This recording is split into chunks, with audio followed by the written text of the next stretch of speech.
ಅದೇ ಬಾನು ಮುಸ್ತಾಕನವ್ರನ್ನ ಕರಿಬಾರ್ದಂತ ಸಂವಿಧಾನದಾಗ ಏನಿಲ್ಲ ಅಲ್ರಿ. Once government has taken A decision everybody should abide by it. ಅದಕ್ಕೆ ಕೇಳ್ತೀವಲ್ಲ, ಇವ್ರು ರಾಮ ಮಂದಿರ ಓಪನ್ ಮಾಡಿದ್ರು, ರಾಮ ಮಂದಿರ ಓಪನ್ ಮಾಡಿದ್ರಲ್ಲ, ಪೂಜೆ ಮಾಡಿದವ್ರು ಯಾರು? ಪೂಜೆ ಮಾಡಿದವ್ರು ಯಾರು? ಯಾರು? ಹಾಂ, ನನಗೆ ಗುರ್ತಿಲ್ಲ. ನೀವೇ ಟಿವಿಯಾಗಿ ನೋಡಿದ್ರೆ, ಲೈವ್ ನೋಡಿದ್ರೆ ಯಾರು? ಅಲ್ಲೆಲ್ಲ ಪ್ರೋಟೋಕಾಲ್ ಉಲ್ಲಂಘನೆ ಆಗಿಲ್ಲ. ಈ ಮೂರ್ತಿ ಪ್ರತಿಷ್ಠಾಪನೆ, ಜೀವ ಪ್ರತಿಷ್ಠಾಪನೆ ಮಾಡೋರು ಯಾರು ಮಾಡ್ತಾರೆ? ಜನರಲಾಗಿ ದೇವ್ರನ್ನ ವಾಪಸ್ ಪ್ರತಿಷ್ಠಾಪನೆ ಮಾಡ್ಬೇಕಂತಂದರೆ ಯಾರು ಮಾಡ್ಬೇಕದು? ಹಾಂ, ಯಾರು ಮಾಡ್ಬೇಕು? ಮತ್ತು ಬ್ರಾಹ್ಮಣರು ಮಾಡಲಿಲ್ಲ ಅಲ್ಲಿ, ಯಾರು ಮಾಡಿದ್ರು? ಮತ್ತು ಇದು ಉಲ್ಲಂಘನೆ ಇಲ್ಲ ಅಲ್ಲಿ, ಶಿಷ್ಟಾಚಾರ ಎಲ್ಲ ಉಲ್ಲಂಘನೆ ಆಗಲಿಲ್ಲ ಅಲ್ಲಿ. 7 ದಿನ ಲೈವ್ ನೋಡಿದ್ವಲ್ಲ ನಾವು, ಒಂದಿನ ಅಲ್ಲ 7 ದಿನ ಲೈವ್ ನೋಡಿದ್ದೆ ತಾನೆ. ಮತ್ತು ಇದ್ರಾಗೆ ಶಿಷ್ಟಾಚಾರ ಏನಿಲ್ಲ ಅಲ್ಲಿ.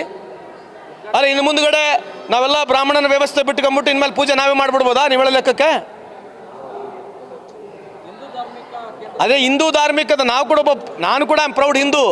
ನಮ್ಮ ಮನೆಗಳಲ್ಲಿ ವ್ಯವಸ್ಥೆಗಳಲ್ಲಿ ಯಾವುದೇ ಪೂಜೆ ಪುರಸ್ಕಾರಗಳು ಅಥವಾ ಮೂರ್ತಿ ಪ್ರತಿಷ್ಠಾಪನೆ ಅಥವಾ ಜೀವ ತುಂಬತಕ್ಕಂಥದ್ದು ಏನಾಗಿದ್ದರೆ ದೇವರು ಗುಡಿ ಗುಂಡಾರಗಳಲ್ಲಿ ಅದು ಯಾರು ಮಾಡ್ತಾರೆ? ಯಾರು ಮಾಡೋರು ಯಾರು?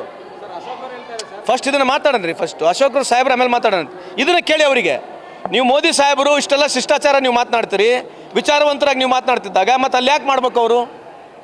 ಅದ್ರ ಬಗ್ಗೆ ಕೇಳಬೇಕಲ್ವ ನಾವು? ಇನ್ನು ಮುಂದುಗಡೆ ಮತ್ತು ಇದೇ ರೀತಿ ಆದಂಥ ಇಡೀ ಎಲ್ಲ ಭಾರತ ದೇಶದಲ್ಲಿ ಎಲ್ಲ ಗುಡಿಗಳಲ್ಲಿ ಬೇರೆಯವರೆಲ್ಲರೂ ಪೂಜೆ ಮಾಡೋಕ್ಕೆ ಅವಕಾಶ ಮಾಡಿಕೊಡೋಕೆ ಹೇಳ್ರಿ. ಮತ್ತು ಇದೂ ಪ್ರಮುಖವಾದಂಥ ವಿಚಾರ, ಇದನ್ನು ಕೇಳಿ BJP ಅವರಿಗೆ.